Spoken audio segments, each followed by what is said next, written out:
Hello दोस्तों, मैं उत्कर्ष राजपूत आपका अपने एजुकेशन चैनल उत्कर्ष एजुकेशन अड्डा पे बहुत बहुत स्वागत करता हूं। लास्ट क्लास में हमने सीखा था रेखा ग्राफ और इस क्लास में हम देखेंगे दंड ग्राफ के बारे में कि दंड ग्राफ क्या होता है। इसके बाद हमारे दो टॉपिक और बच जाएंगे, एक हमारा वेन आरेख होगा और दूसरा हमारा पाई आरेख होगा। तो इनको भी हम अगली क्लास में कवर अप करेंगे और जो इस क्लास में हो जाएगा उसे कवर अप करेंगे। तो इसके साथ हम लोग देखेंगे दंड आरेख।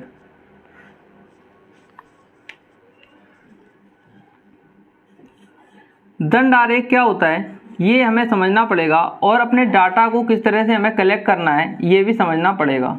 ठीक है, चाहे कोई भी आरेख हो, चाहे वो रेखा आरेख हो, चाहे वो दंड आरेख हो या पाई चार्ट हो या वेन आरेख हो, सिर्फ वो इसलिए हमें दिए जाते हैं ताकि हम अपने डाटा का कलेक्शन कर सकें। Collection of data,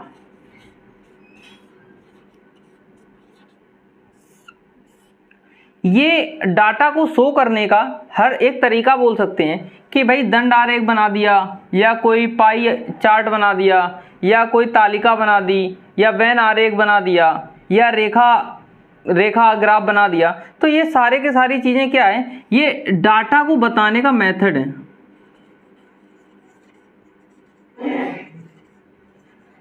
method of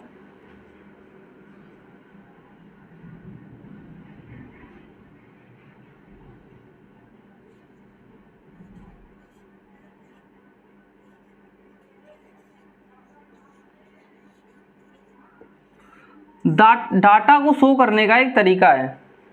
ठीक है, तो यहाँ पे हम लोग समझेंगे कि हमें जो डाटा दिया गया होगा उस डाटा के आधार पर हमें इंफॉर्मेशन कैसे इकट्ठी करनी है।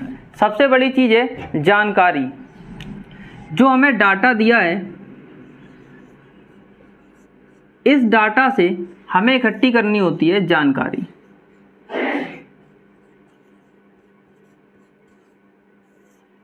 जानकारी को इकट्ठा करने के लिए हमें कोई इंफॉर्मेशन दी होती है क्वेश्चन में। ठीक है, जो वो प्रश्न देगा, प्रश्न में बताएगा कि वो क्या चीज़ आरेख में दर्शा रहा है। ठीक है, प्रश्न में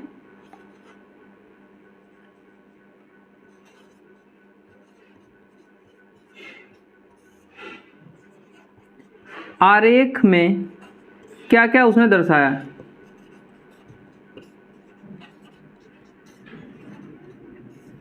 उसके बाद हम लोग यहाँ पे अपने प्रश्नों को सॉल्व करेंगे। तो दंड आरेख हम किस तरह से शो करते हैं, ये कुछ वर्गाकार ब्लॉक्स होते हैं जो एक्स और वाई एक्सिस पे बने होते हैं।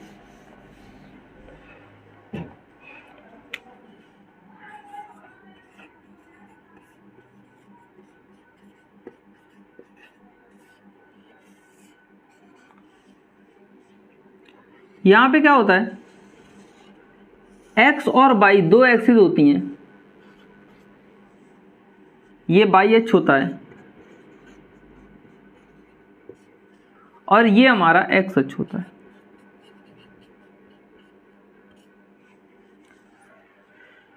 इन अक्षों पे डाटा को दर्शाने का जो तरीका होता है वो होता है ब्लॉक्स। ब्लॉक के माध्यम से वो एक डाटा को दर्शाता है। जैसे अगर हम बात करें कि कोई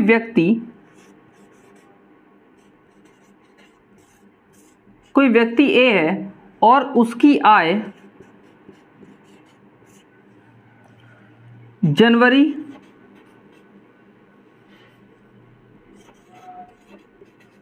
फरवरी, मार्च, अप्रैल में कितनी है। सपोज हम ये 4 महीनों का डाटा ले रहे हैं कि ये व्यक्ति ए की जो आय है वो इन 4 महीनों में अलग अलग कितनी है। तो अगर हम बात करें, ये हम ले लें जनवरी और इसके बाद बात करें फरवरी की और फिर मार्च और ये अप्रैल। ठीक है, तो ये एक्स एक्सिस पे क्या लिखा हुआ है, जनवरी, फरवरी,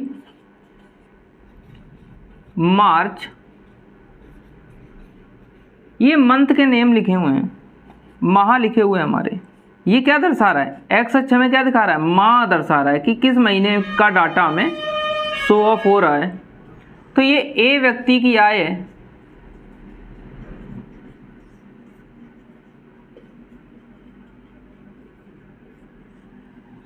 ठीक है। बाई अक्ष पे हमें क्या पता चलेगा,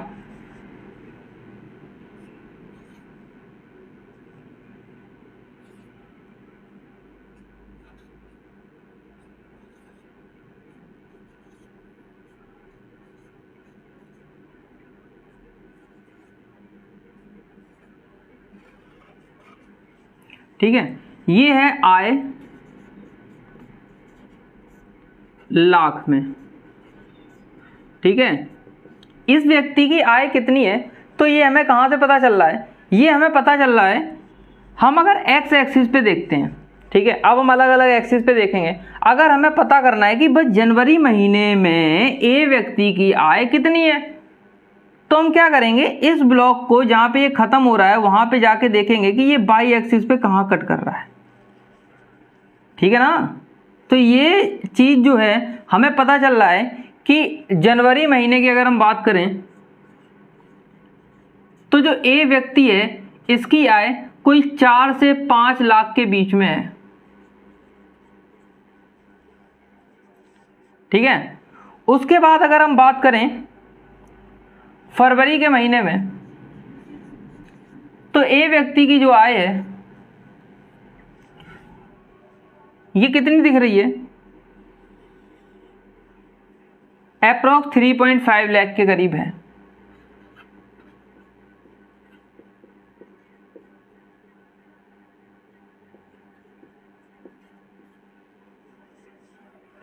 ठीक है।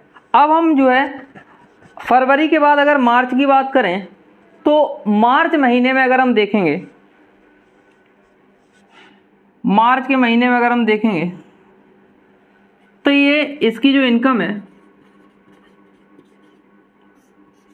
इसकी इनकम हमें दिखाई दे रही है 5 लाख, 5 लाख रुपए इसकी इनकम हमें दिखाई दे रही है, ठीक है। अप्रैल महीने की बात करेंगे तो ये करीब 1.5 लाख रुपए इसकी इनकम हुई है,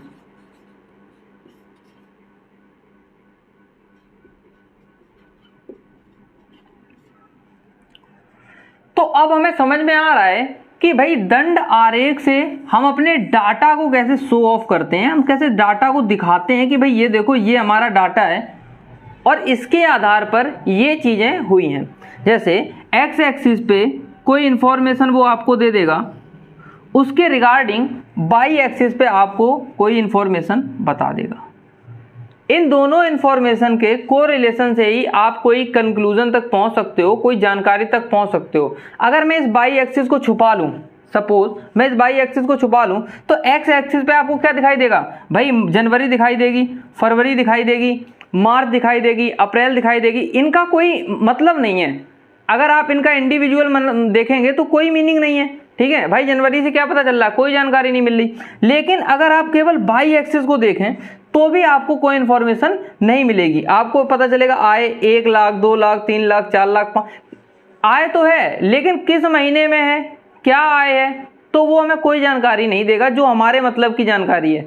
तो हमें जो भी नॉलेज मिलेगी, जो भी जानकारी मिलेगी जिससे हम क्वेश्चंस को सॉल्व कर सकते हैं, वो हमें एक्स और बाई दोनों एक्सिस के हिसाब से मिलेगी। तो सबसे पहले हमें दंड आरेख को बहुत अच्छी तरीके से देखना आना चाहिए, उसके बाद ही हम किसी क्वेश्चन को सॉल्व कर सकते हैं, ठीक है। तो आई होप कि समझ में आया होगा, और इससे रिलेटेड हम एक क्वेश्चन देखेंगे और उसे सॉल्व करेंगे। तो दोस्तों हम लोग समझेंगे कि दंड आरेख में सबसे पहले किस तरह से हम डाटा की जानकारी को इकट्ठा करते हैं। यहाँ पे ये हमें प्रश्न दे रखा है, इस प्रश्न को सही से हम अगर पढ़ेंगे तो इसमें लिखा हुआ है 2 कंपनियां ए और बी वर्ष 2015, 2016, 2017, 2018, 2019 का कुल विक्रय करने का डाटा दिया गया है, ठीक है। तो कुल विक्रय करने का डाटा दिया गया है। इसमें हम अगर ये देखेंगे कि ये जो दे रखी है विक्रय कारों की संख्या 1000 में, ठीक है, जो कार बिकी हैं वो विक्रय कारों की संख्या 1000 में है, और ये कंपनी ए कंपनी बी ने 2015 में, 2016, 2017, 2018 और ये 2019, ठीक है, 2019 में कितनी कारों को सेल किया ये लिखा हुआ है, ठीक है। तो 2015, 2016, 2017 और 2018 में कितनी कारों को सेल किया ये लिखा हुआ है। यहाँ पे जो दे रखा है ये एक्स एक्सिस पे ये वर्ष दे रखे हैं हमारे। अगर हमें पता करना है कि 2015 में कंपनी ए ने कितनी कारों को बेचा, तो ये लिखा हुआ है भाई 50,000 कारों को बेचा, ठीक है। ये जो लाइन हमें बता रही है, इस लाइन को अगर हम इधर की तरफ एक्सटेंड करेंगे, ये जो ग्रीन कलर की लाइन बनी हुई है ये हमें ये बता रही है कि बाई एक्सिस पे कहाँ पे ये मीट कर रहा है। तो ये लाइन जो हमें बता रही है कि कितनी कारों को सेल किया, 50,000 कारों को सेल उसने किया है। डाटा बहुत ही क्लियर तरीके से दिख रहा होगा आप लोगों को।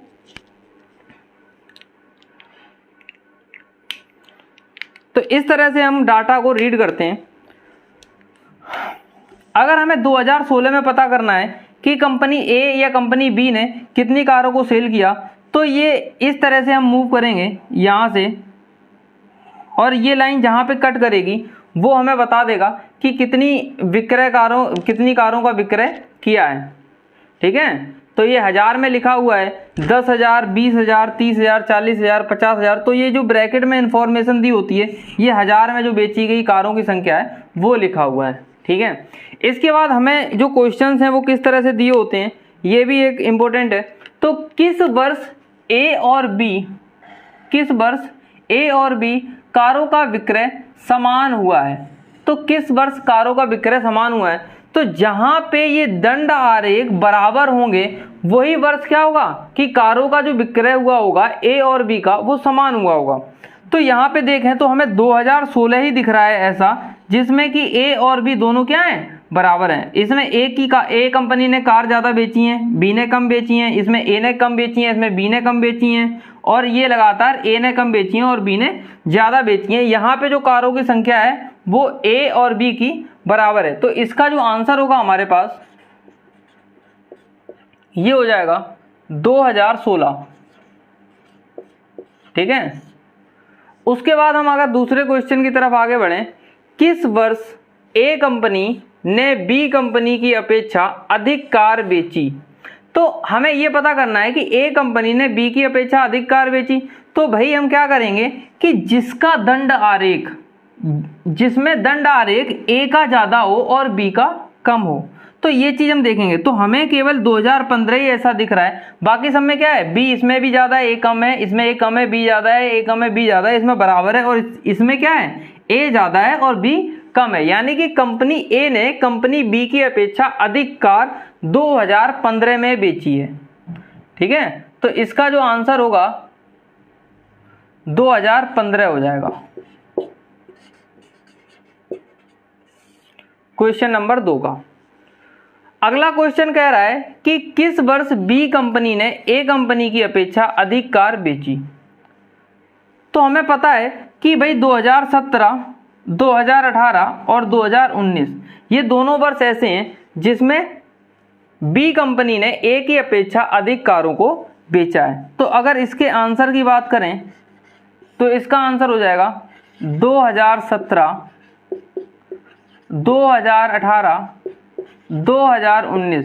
तो वो ऐसे ही विकल्प आपको दे देगा, किसी में 2019 मिसिंग होगा, किसी में 2018 मिसिंग होगा, और कोई ऑप्शन ऐसा होगा जिसमें ये तीनों वर्ष आ रहे होंगे। तो वो हमारा सही आंसर होगा 2017, 2018 और 2019। उसके बाद अगर हम बात करें कंपनी ए की 2016, 2017, 2018 में औसत विक्रय कितनी है। तो कंपनी ए की 2016, 2017, 2018 में औसत विक्रय कितनी है। तो हमें ये निकालने के लिए क्या करना पड़ेगा, 2016 में उसने जितनी कार बेची हैं तो कितनी बेची, 30,000 कार बेची हैं, ठीक है, 30,000 कार बेची हैं, प्लस 2017 में उसने कितनी कार बेची हैं, 2017 में उसने 50,000 कार बेची हैं, प्लस 2018 में उसने कितनी कार बेची हैं, 40 कार बेची हैं। जितना हमने ऊपर जोड़ा है, जितनी बार हमने ऊपर जोड़ा है उतने से ही हमें क्या करना है, डिवाइड करना है औसत में, ठीक है। तो ये कितना हो जाएगा हमारे पास, ये निकल के आएगा हमारे पास 120 डिवाइड बाई 3। निकलेगा कि नहीं निकलेगा। तो जब आप इसे 3 से काटोगे तो इसका आंसर कितना आ जाएगा, 40,000।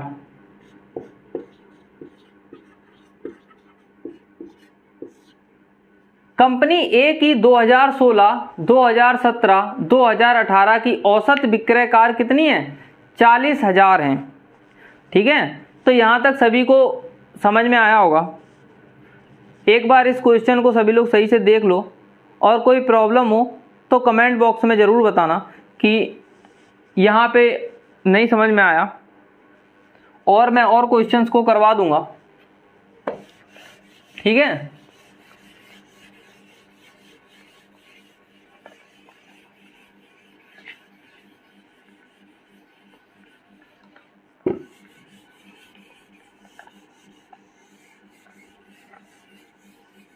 ठीक है, तो यहाँ पे ये पूछ रहा है कि कंपनी बी ने 2015, 2017, 2019 में कितनी औसत कार बेची। अगर हम देखें तो 2015 में बी ने कितनी कार बेची, 40,000, ठीक है। तो 2015 में जो बी ने कार बेची हैं वो 40,000 है। 2017 में जो बी ने कार बेची वो 60,000 है,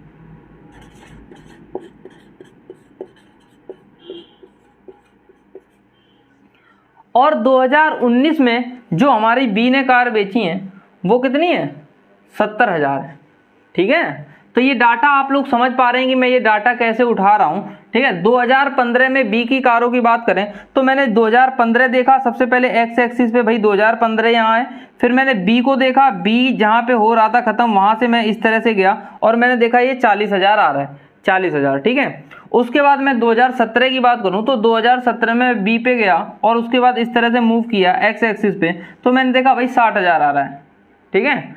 उसके बाद 2019 की ये पूछ रहा है, तो 2019 में कितना आएगा,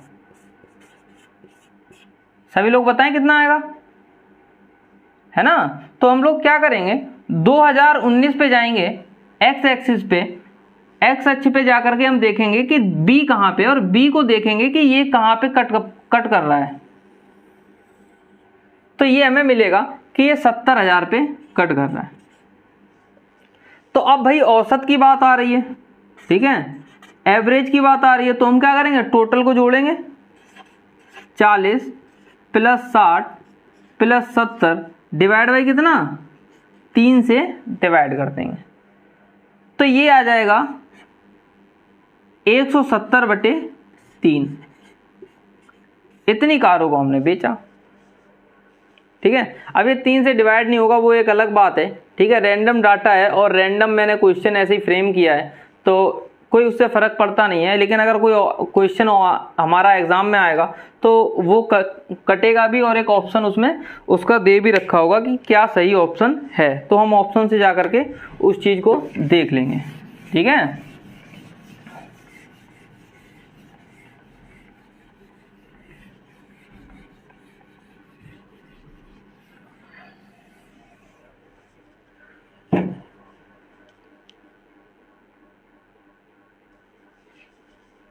ठीक है, एक क्वेश्चन और हम देख लेते हैं इसी में कि 2019 में कंपनी बी ने कंपनी ए की अपेक्षा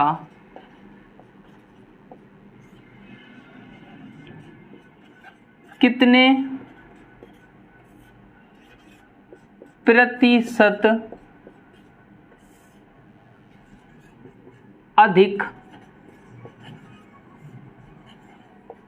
कार का विक्रय किया। ठीक है, ये हमारे पास क्वेश्चन है। तो जैसा कि हम लोग जानते हैं कि प्रतिशत ग्राफ में बहुत ही ज़्यादा कॉमन है। औसत, प्रतिशत, अनुपात, समानुपात, ये चीज़ें ऐसी हैं जो कि किसी भी ग्राफ में डाली जा सकती हैं और उससे बहुत ही ज़्यादा अच्छे क्वेश्चंस को फ्रेम किया जा सकता है। तो मैं आपको यही सजेस्ट करूंगा कि सबसे पहले क्वेश्चन को रीड करें कि आखिर क्वेश्चन में वो पूछ क्या रहा है, उसके बाद ही आगे बढ़ें। क्योंकि क्वेश्चंस में जो मिस्टेक होती है वो क्वेश्चंस को ना समझ पाने की वजह से ज़्यादा होती है कि हमसे पूछा कुछ था, हमने कुछ निकाल दिया, जिसकी वजह से हमारे मार्क्स में कटते हैं और एक माइनस नंबर मिल जाता है। जहाँ पे हमें 2 नंबर मिलने चाहिए थे, ठीक है, वहाँ पे एक -1 यानी कि 3 नंबर का नुकसान होता है। तो इस चीज़ का बहुत अच्छे से ध्यान भी रखें। ठीक है, यहाँ पे आपसे कह रहा है 2019 में कंपनी बी ने कंपनी ए की अपेक्षा कितने प्रतिशत कार का विक्रय किया, कितने प्रतिशत अधिक कार का विक्रय किया। तो हम सबसे पहले क्या करेंगे भाई, 2019 को देखेंगे। ठीक है, 2019 ये रहा हमारा। 2019 में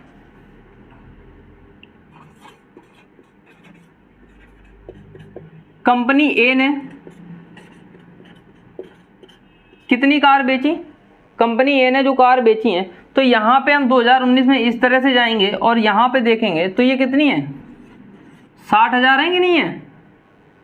फिर कंपनी बी ने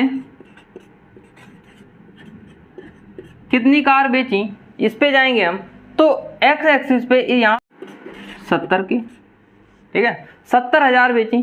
तो कितनी अधिक बेची,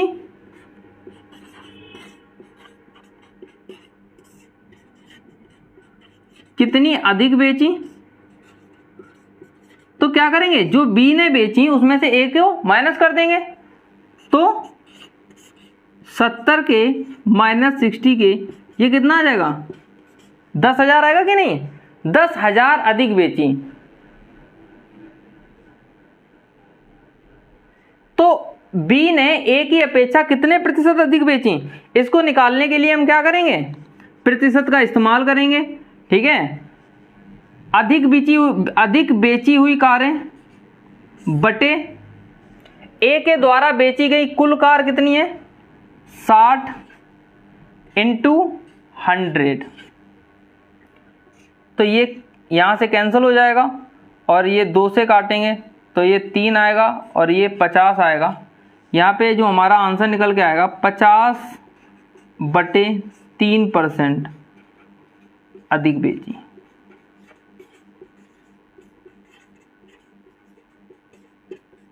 ठीक है, तो ये रैंडम डाटा है इसलिए ये बटे भिन्न में आ रहा है। ठीक है, और जब हमारा एक क्वेश्चंस में फ्रेम करके कोई एग्जाम में जब डाटा मिलेगा तो वो बकायदा कट रहा होगा और उसका ऑप्शन भी दे रखा होगा। यहाँ पे मुझे लगता है कि आप लोगों को समझ में आया होगा कि दंड आरेख के सवालों को हम किस तरह से करते हैं। अगर आप लोगों को मैथ की गणनाओं में प्रॉब्लम है, खास तौर पे इन टॉपिक्स में, तो उसके लिए और अधिक प्रैक्टिस कीजिए और मैं वीडियो बना के आप लोगों को डाल दूंगा। प्रतिशत, औसत, अनुपात और समानुपात बहुत ही कॉमन टॉपिक हैं मैथ की गणनाओं से रिलेटेड, और यही टॉपिक आप लोगों को ज़्यादातर पूछे भी जाएंगे। ठीक है, तो फ्रेंड्स बहुत मेहनत लगती है वीडियो बनाने में, तो प्लीज़ एक लाइक और एक सब्सक्राइब कर दिया करिए। ठीक है, तो प्लीज़ मेरे वीडियो को लाइक करें और सब्सक्राइब करें। आप चाहते हैं मैं किसी और टॉपिक पे वीडियो बनाऊं तो आप लोग कमेंट बॉक्स में लिख के बता सकते हैं कि ये टॉपिक पे भी वीडियो बनाएं। Thank you.